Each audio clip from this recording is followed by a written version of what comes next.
Issues हैं, कुछ लोगों को रिश्तेदारों के भी इश्यूज हैं कि जी अगर मेरा रिश्तेदार किसी पार्टी में तो ठीक है, मैं उसको ज्यादा फेवर दे रहा हूं, उसको मैं ज्यादा वो जो है इनकरेज कर रहा हूं, उसको मैं आउट ऑफ द वे भी फेवर दे रहा हूं। तो ये चीजें जो है ये इस मुल्क में नहीं होनी चाहिए। देखिए, हमेशा मुआशरा कामयाब होता है यकसानियत पर। सोसाइटीज जो है वो बनती हैं, वो चलती हैं कि आपने एक ही तर्ज अमल, एक ही तरीका सबके साथ रखना चाहिए। क्यों? रियासत मां होती है, रियासत मां होती है तो मां को सारे बच्चों के साथ एक जैसा सुलूक करना चाहिए। अगर बच्चा अच्छा काम कर रहा है तो सब बच्चों को शाबाशी देनी चाहिए, अगर बच्चा बुरा काम कर रहा है तो सब बच्चों को एक जैसी सजा देनी चाहिए।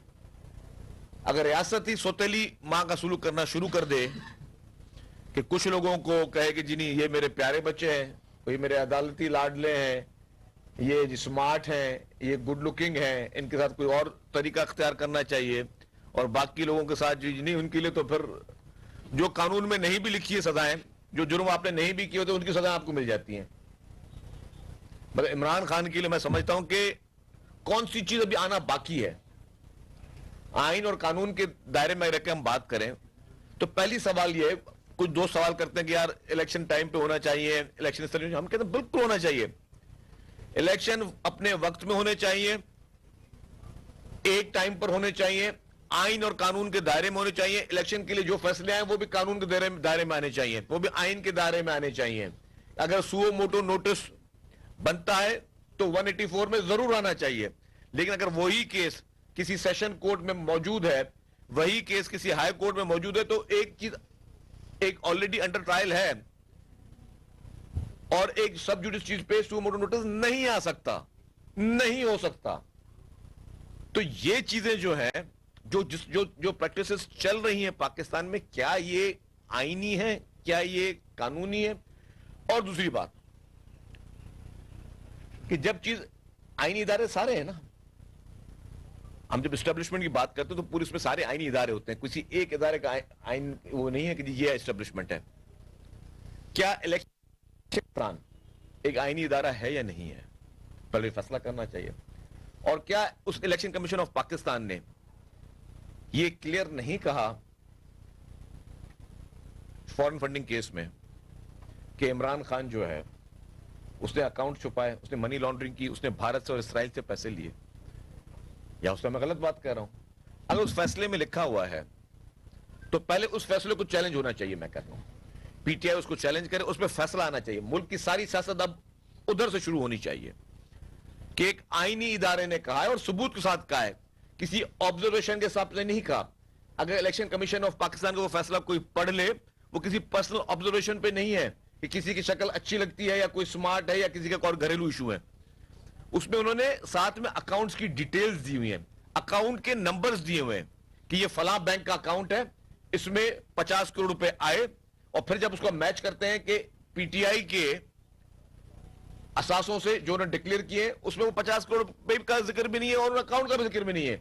एक अकाउंट आपसे मिस हो सकता है, अकाउंट किसी से मिस नहीं हो सकता, एक अकाउंट आपसे मिस हो सकता है, लेकिन 50-50 अकाउंट आपने डिक्लेयर नहीं किए, ये मिस हो सकते हैं। और अगर वो इलीगल पैसे आए, वो इलीगल पैसे कहां गए? सिर्फ फैसला सुनाने देने से काम खत्म हो गया? क्या वो शख्स दोबारा क्वालिफाई करता है कि आपके फिर एक आईनी पोस्ट के लिए आ सके? क्या उसके लिए कानून जो है वो खामोश है? पहले चाहिए ये था कि उस पर सुओ मोटो नोटिस होता, उस पर सुओ मोटो नोटिस होता कि जी ये क्या हो रहा है। एक आईनी इदारा आपको बाकायदा वादे तौर पे वो ब्लैक एंड व्हाइट में कह रहा है, वो कोई ऑब्जर्वेशंस नहीं दे रहा। जो यहां पे तो ऑब्जर्वेशंस पे पूरे जो है हमारे मुल्क में सारे काम चल रहे हैं, ऑब्जर्वेशंस पे, परसेप्शंस पे, आप जो नैरेटिव्स बिल्ड करते हैं उस पर आप पूरा मुल्क चला रहे हो अनफॉर्चुनेटली। लेकिन वो एक ब्लैक एंड व्हाइट चीज है, उसको इतना लाइटली क्यों लिया गया?